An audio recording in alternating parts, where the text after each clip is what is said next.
bien, bon après-midi à tout le monde. Je suis vraiment ravie d'être là. Alors, excusez-moi, j'ai quelques émotions. C'est une première pour moi, donc voilà, encouragez-moi.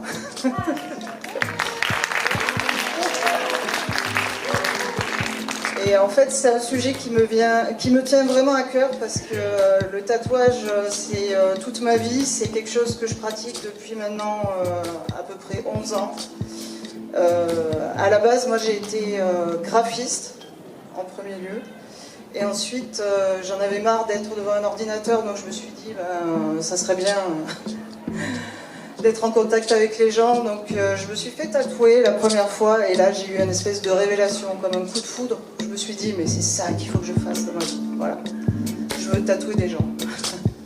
Pour devenir tatoueuse, ça a été toute une histoire. Parce qu'en fait, être tatoueur, c'est vraiment un chemin de croix au démarrage.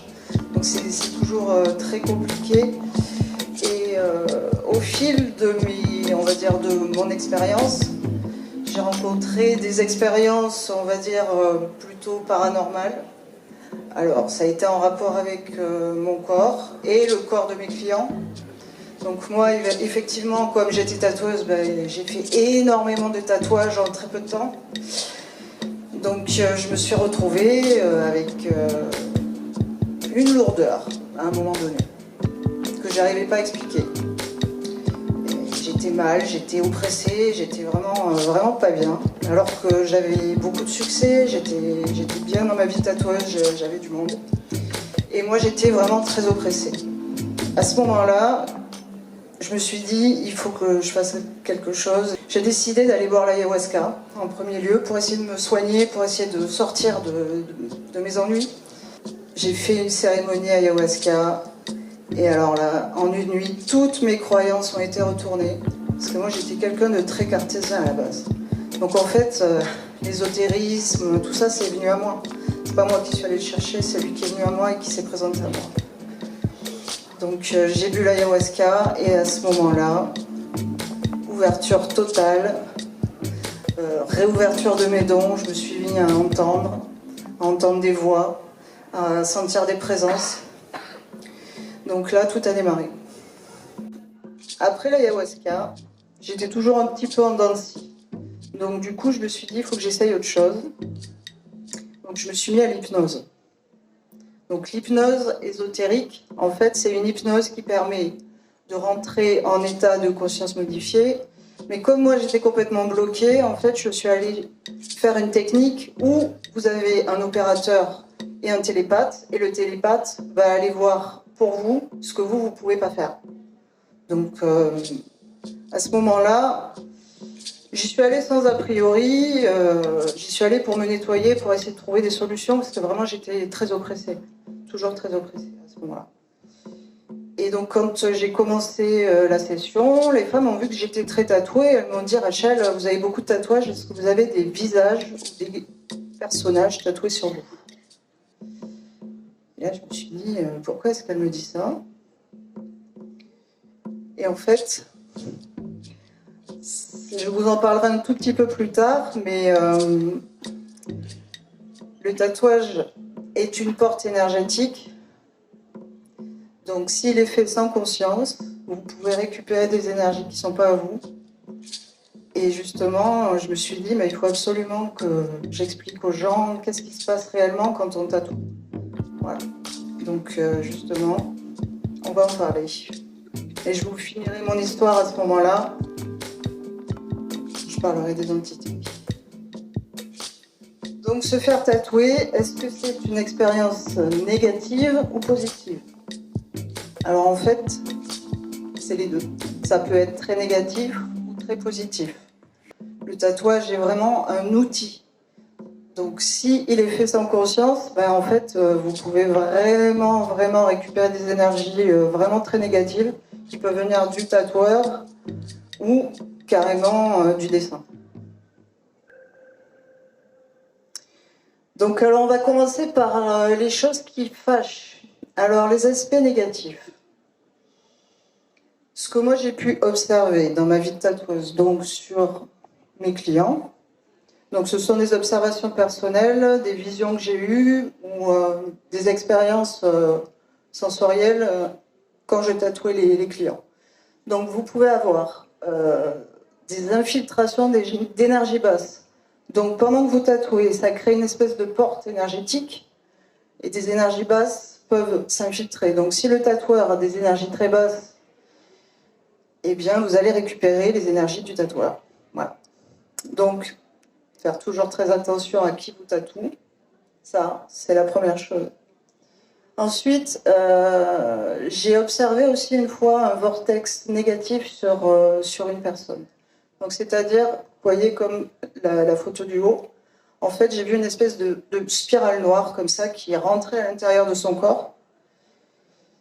Et il m'avait pas dit à ce moment-là ce qui se passait pour lui, mais il avait tout le temps mal au ventre et il avait décidé de faire un IRM tellement il n'arrivait plus à savoir ce qui se passait dans sa vie. Donc ce vortex ayant été vu, je lui ai enlevé et les douleurs sont parties. Et en fait, c'était un tatouage qu'il avait fait quand il était jeune. C'était un tribal. Voilà. Et en fait, le tatoueur avait sûrement des mauvaises énergies et quelque chose de noir était rentré. Et, depuis, sa vie n'allait plus très bien. Et lui, il l'avait très bien senti, il me l'avait dit. Donc, on en reparlera tout à l'heure, mais l'accrochage d'entité. Donc, comme c'est une porte énergétique qui s'ouvre, ça fait un appel d'air. Vous pouvez avoir des entités qui viennent se coller à vous. Il peut y avoir une inflammation des canaux énergétiques, donc des nadis. Donc en fait, j'avais observé ça sur une jambe, quelqu'un qui s'était fait tatouer au niveau de la cheville, et en fait, on voyait tout le canal énergétique qui était rouge et qui clignotait, donc il y avait quelque chose qui n'allait pas. Donc une énergie pareille, parasite. Et en fait, vraiment, ça remontait tout le long de la jambe, on le voyait très très bien, et ça allait jusque dans le cerveau, donc vraiment c'était assez impressionnant à observer. Alors, le sujet qui fâche, le truc qui fait peur à tout le monde, les entités. Donc, lors de cette hypnose, les femmes me disent « Mais est-ce que vous avez des visages sur vous ?» Donc ça, c'est une photo de mon mollet. Et je leur dis « Oui. J'ai fait 40 tatouages en 2 ans, je pense que oui, on peut dire que j'ai des visages. » Elles me disent est-ce que vous avez un homme tatoué sur le corps? Alors, je leur dis oui, j'ai un homme tatoué sur le corps. Elle me dit parce que là, j'ai quelqu'un qui se présente et en fait, il a comme un oursin sur la tête. Voilà. C'est pas un oursin, mais c'est vrai que ça peut y ressembler. Et à ce moment-là, j'ai eu une espèce de prise de conscience où je me suis dit, mais les tatouages, c'est quelque chose de... Il faut faire vraiment très attention, en fait. Et ce que j'ai compris, c'est qu'ils utilisent votre consentement détourné. Donc en gros, quand vous voulez vous tatouer un personnage ou un visage, vous vous dites j'ai envie de tel personnage ou j'ai envie de tel visage. Et donc si vous le faites sans conscience, les entités vont utiliser ce consentement détourné pour venir se coller à vous. Voilà. Et donc après, ça donne ce que moi j'ai vécu, c'est-à-dire des difficultés dans ma vie de tous les jours. J'étais vraiment... ça me tirait vraiment vers le bas. On va dire que j'ai commencé à avoir des addictions à ces périodes. J'ai commencé vraiment à être dans des énergies vraiment très basses. Donc après avoir parlé des aspects, on va dire, négatifs, ça c'est bon, on va parler des aspects positifs. Donc ça, c'est une photo de mon dos, en fait. Alors, je vous l'ai mis en exemple parce que je trouve que c'est un très bel exemple de tatouage positif. Quand mes dents sont remontés, moi, j'avais tout le temps peur, en fait. J'avais peur, je sentais des présences la nuit, je sentais des présences dans des restaurants, dans des supermarchés. Donc, j'étais tout le temps un peu effrayée, j'avais peur. Puis, à ce moment-là, j'ai décidé de me faire tatouer le dos. Et... j'y suis allée vraiment en ouverture totale, c'est-à-dire je me suis dit, bon, j'étais persuadée que j'allais recevoir un cadeau, que j'allais recevoir quelque chose d'important pour moi, j'en étais convaincue. Et donc le tatoueur m'a montré le dessin, j'ai accepté tout de suite parce que voilà, il est hors de question que je remette en question ce qu'il me proposait. Et lors de cette séance de tatouage, j'ai eu une expérience, on va dire, paranormale. Donc j'avais très mal pendant la session et je m'étais dit, je vais faire de l'auto-hypnose et je vais essayer de me soulager moi-même. Donc je fermais les yeux et je visualisais des boules d'énergie là où il me tatouait en me disant ça va me soulager, ça va me soulager. Et en fait, je ne sais pas ce qui s'est passé, mais je suis sortie de mon corps et je me suis retrouvée dans un lieu avec une personne en face de moi qui s'est mise à me parler et qui m'a dit « Ne t'inquiète pas, le tatoueur est avec nous. Il va te donner ce tatouage et tu n'auras plus jamais peur. » Et là, je suis retournée dans mon corps. Alors le tatoueur m'a regardé, il m'a dit « T'étais où là ?» Je lui ai dit « Je sais pas. » Je n'ai pas osé lui en parler, je me suis dit « Il va me prendre pour une dingue. » Ce jour-là, j'ai compris qu'en fait, grâce au tatouage, on pouvait recevoir des cadeaux, des protections, de la force. On pouvait recevoir plein de choses. Et ce jour-là, on m'a fait le cadeau de m'enlever la peur définitivement. Et c'est vrai, c'est ce qui est arrivé. Je n'ai plus jamais eu peur des entités. Voilà. C'est devenu quelque chose de normal pour moi après ça. Donc, dans les aspects positifs, on peut dire que le tatouage peut faire monter les vibrations, vous renforcer votre confiance en vous. Et je vais même plus loin, ça peut être carrément une reconnexion à l'essence de qui vous êtes. Ça, on l'observe souvent, les gens se reconnectent à qui ils sont après les tatouages. Les tatouages médecine, hein, bien sûr, les tatouages vibratoires. Voilà, c'est les tatouages que je pratique maintenant. Alors, j'ai observé aussi un décrochage des égrégores, c'est-à-dire que des gens qui sont accrochés à des égrégores de type politique ou quoi, en fait, quand je les tatoue, ils reviennent me voir et me disent tout ça, je m'en fous maintenant. Donc voilà, ça a vraiment des effets très très positifs. Donc là, c'est 3 exemples de tatouages que j'ai réalisés, sur lesquels j'ai eu vraiment des résultats spectaculaires. Donc la première, quand elle est venue me voir, elle était vraiment dans une situation un peu difficile. Elle avait marre de sa vie, elle avait marre de tout, elle avait marre de ses enfants. Enfin, il n'y avait plus rien qui allait. Son métier la faisait chier. Donc elle en avait marre. Et puis, je sais pas, elle a senti l'appel. Elle m'a vue, elle m'a dit, je sais pas, je t'ai reconnue, j'ai senti l'appel. Et donc, on a commencé ce tatouage. Et depuis, ben, elle va tellement mieux qu'elle me dit, je me suis jamais sentie aussi bien. Donc elle a repris des études artistiques, elle a quitté son mari. Et maintenant, elle est avec ses enfants, elle est bien, elle se sent bien. Donc voilà, mission accomplie. Je crois qu'on peut dire que c'est une réussite. Celle du milieu, c'est un peu différent. C'est une jeune médium qui a des très gros problèmes de confiance en elle. Donc on a travaillé toutes les deux pour lui créer un tatouage qui lui correspond, qui soit le reflet de qui elle est vraiment. Et puis pour renforcer sa confiance en soi, ma canalisation m'a indiqué qu'il fallait faire un carré avec au centre de sa poitrine, donc c'est ce qu'on a fait. Voilà. C'était ça, ce dessin-là qui était censé renforcer sa confiance en elle. Alors, le dernier tatouage ici, c'est un jeune homme qui est arrivé complètement dépressif. Je crois que le monde vraiment était très oppressant pour lui, il en avait marre, il était très engagé politiquement. Et en fait, il avait l'impression que rien n'allait dans ce monde et il était devenu très dépressif à cause de ça. Et depuis qu'il a reçu ce tatouage, en fait, il reprend goût à la vie, il est bien, il se sent... en fait, il a repris... il s'est complètement déconnecté de tout ce qui est politique, télévision, il ne regarde même plus la télévision, et voilà, maintenant il se sent bien, il gambade. Donc, tout va bien pour lui.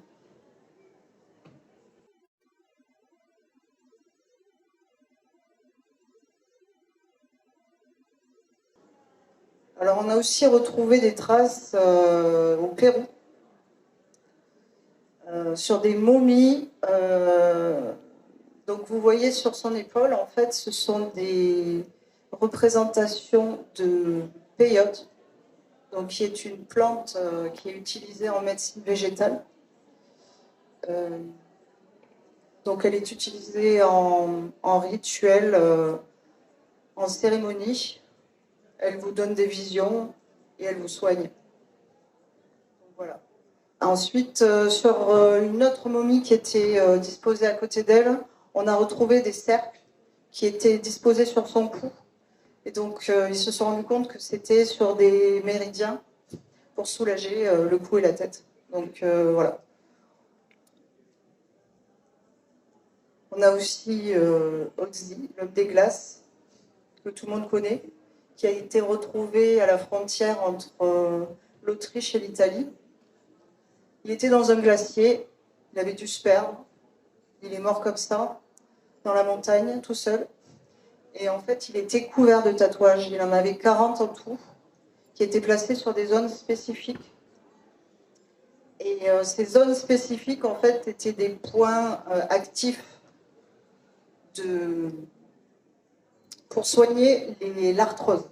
On était vraiment dans l'acupuncture, on avait déjà ça à cette époque, donc l'acupuncture était déjà pratiquée manifestement, et était pratiquée avec le tatouage, de manière permanente. En fait, ils utilisaient la technique du point, ils tatouaient avec une aiguille de l'encre, et puis ils faisaient ça à la main en faisant des petits points, des petites lignes, pour soulager les maux. Et il y a un tatoueur, justement, Colin Dale, qui est au Danemark, qui a reproduit cette expérience en 2014 sur un homme qui souffrait aussi d'arthrose. Et il a vu des améliorations dans sa vie. Donc, on peut dire que tout est possible avec le tatouage. Alors ensuite, nous avons le tatouage spirituel, donc qui était beaucoup pratiqué en Polynésie. On le retrouve aussi en Égypte, en Inde, en Thaïlande. Alors, celui qui est le plus commun, celui que tout le monde connaît, c'est le polynésien. Donc le polynésien, c'était un tatouage qui était très relié aux ancêtres, qui était très ritualisé. Par exemple, on allait vous tatouer pendant plusieurs jours d'affilée, tout le village vous soutenait, il y avait des chants, il y avait beaucoup de choses autour. Et à la base, c'était des tatouages pour les guerriers, et c'était pour vous renforcer et vous protéger. Alors ensuite, il y avait aussi des marqueurs de votre vie. On racontait l'histoire de votre vie. Petit à petit, on construisait le tatouage au fil des ans. Voilà. Après, celui du milieu, c'était vraiment quelque chose de plus guerrier. Donc je pense qu'on est vraiment plus dans la force, pour décupler un petit peu la force des personnes. Alors ensuite, on a retrouvé des momies aussi de l'Égypte ancienne. Donc celle-ci, on l'appelle la prêtresse d'Hathor. Alors on ne sait pas si c'est une prêtresse ou une magicienne, mais dans tous les cas, elle avait des yeux d'Horus qui étaient tatoués sur tout son corps. Donc elle en avait partout. Et ce que les anthropologues ont observé, c'est que quel que soit l'angle d'où vous la regardiez, cette momie, il y avait un œil qui vous observait. Donc ils en ont déduit qu'il y avait une fonction magique à ces tatouages.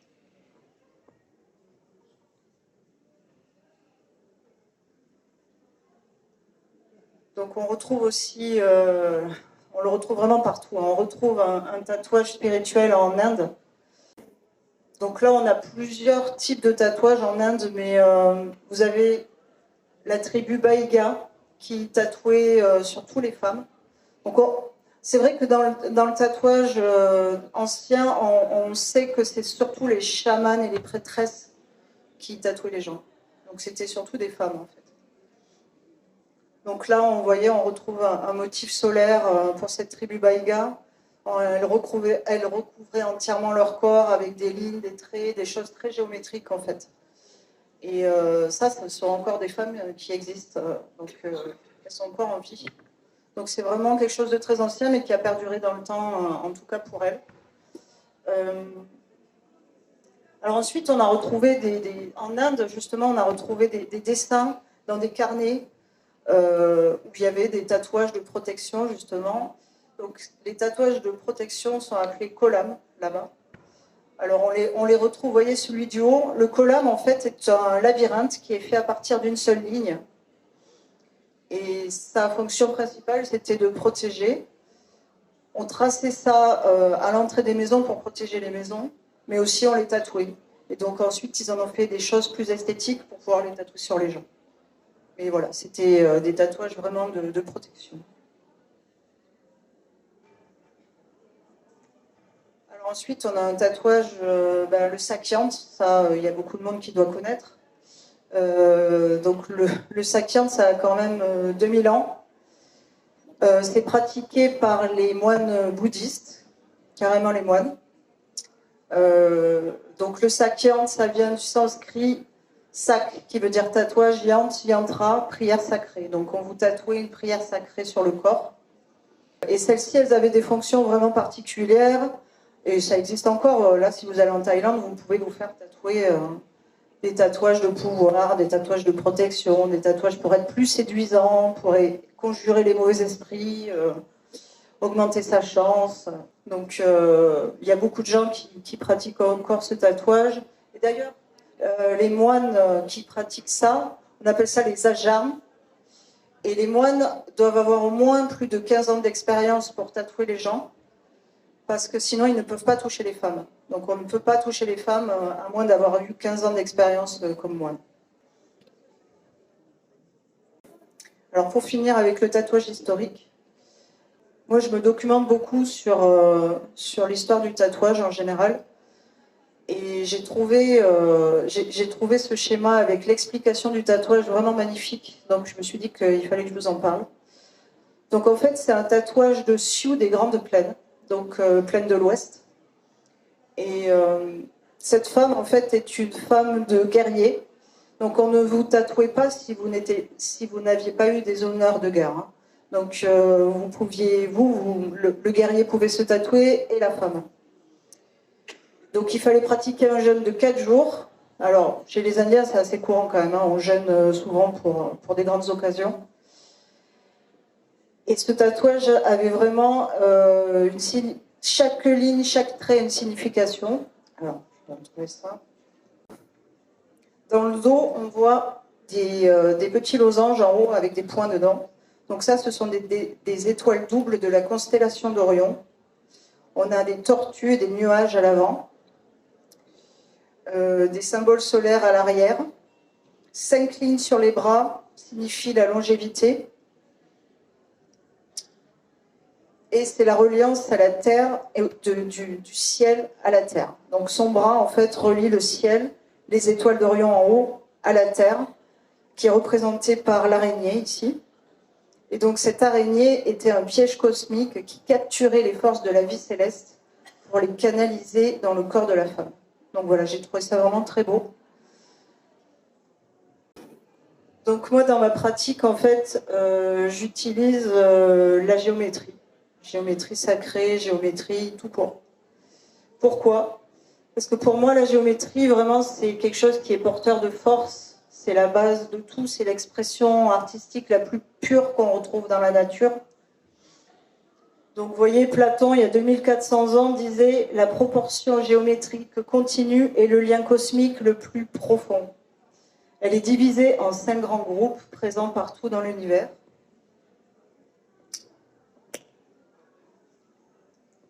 Donc la spirale, issue du nombre d'or. Donc le nombre d'or, c'est quoi? C'est la suite de Fibonacci. Et donc on le retrouve partout dans les créations de la nature. Donc on les retrouve dans les tournesols, les galaxies, les escargots, l'ADN, qui aussi est une spirale. Et c'est vrai qu'il y a beaucoup de gens qui se font tatouer des tournesols. Et en fait, c'est un tatouage assez puissant, assez solaire. Ensuite, on a un système en étoiles. Donc ça, c'est le système qu'on retrouve dans les mandalas. Donc c'est des symétries centrales par multiples, paires ou impaires. Vous avez par 5, par 6. On les retrouve dans les fleurs, les flocons, et voilà, tous les mandalas spirituels. Ensuite, on a un système de représentation en labyrinthe. Donc là aussi, on retrouve le labyrinthe dans le corail, dans les motifs des poissons. Et c'est ce qui se forme dans les ferrofluides quand on on aimante des fluides ferriques, on retrouve ces motifs qui se forment d'eux-mêmes. Donc on est vraiment dans les vibrations de la Terre. Ensuite, on a un système en ramification. Donc c'est le système des arbres, du système nerveux, de la foudre.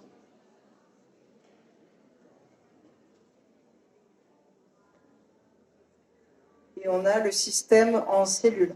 Voilà. Donc là, en fait, vous avez les carapaces de tortue, vous avez les alvéoles des abeilles, et vous avez les systèmes des cellules. Voilà. Donc moi, dans ma pratique, j'utilise pas mal la symbolique, les symboliques anciennes aussi. Mais la symbolique, en fait, c'est vraiment la représentation d'une époque. Hein. C'est associé à une tribu, une civilisation, et avec le temps, c'est pas figé, ça fluctue. Donc, mais il reste quand même des archétypes. On dessine tous les étoiles de la même manière, on dessine tous les soleils de la même manière, à quelque chose près. Donc ça, voilà, je m'accorde en général plus à une vibration, à un équilibre des formes. Quand je crée, je m'attache vraiment à ça, plutôt qu'à essayer avec mon mental, de dire voilà, alors ça, c'est parce que ça, et parce que ça, et ça, c'est cette signification. Moi, c'est pas vraiment ma démarche. Je suis vraiment dans quelque chose une démarche vraiment énergétique. Je suis dans le ressenti. Ça, c'est une cliente qui est venue me voir et qui m'a dit, écoute Rachel, moi j'aimerais relier mon chakra racine au coronal, créer un portail entre les deux. Donc, on a tatoué, je lui ai fait ça en quelques séances, et ses capacités médiumniques se sont ouvertes. Voilà. Donc, elle s'est mise à ressentir plus, à être plus connectée. Donc, en général, je fais confiance en vos intuitions. Je sais que vous venez me voir avec déjà une idée en tête. Après, je pense que ça dépend. Il y a des gens qui vont venir avec une idée et d'autres qui vont me dire fais ce que tu veux parce que justement ils sont perdus et ils ne savent pas vraiment ce qu'ils ont envie de faire. Donc elle, vraiment, elle avait une idée vraiment précise. Elle m'a juste laissé libre sur la création. Et c'est vraiment un tatouage qui plaît beaucoup. Il véhicule quand même de très belles énergies. On a vraiment la sensation de liberté et de connexion avec le divin là-dessus. Et ensuite, on a Nathalie. Donc Nathalie, ça a été complètement différent. Elle est venue me voir en me disant, voilà, Rachel, moi, la seule contrainte, ça serait de représenter l'énergie de l'eau, mais je te laisse le libre de faire ce que tu veux. J'ai canalisé quelque chose pour elle. Et ce que j'ai canalisé, c'était, il lui faut un carré avec un point au milieu, parce qu'en fait, elle a besoin de protection. Un carré avec un point, comment je vais représenter ça? Et puis, j'ai laissé un peu mûrir dans ma tête, puis après, je me suis dit, mais tu es imbécile, tu peux décorer tout ce que tu veux. Donc, en fait, je me suis dit, je vais faire un beau carré avec des beaux ornements. Et puis, quand je lui ai présenté, je lui ai dit, écoute, je crois que tu as besoin de protection. Elle m'a dit, je ne te l'avais pas dit, mais c'était pour ça que je venais. Donc là, il y a eu une très belle connexion entre elle et moi, voilà. Et elle était en lâcher-prise totale et je pense qu'elle a reçu un beau cadeau de protection, en fait. Et donc, je vais terminer avec cette diapo.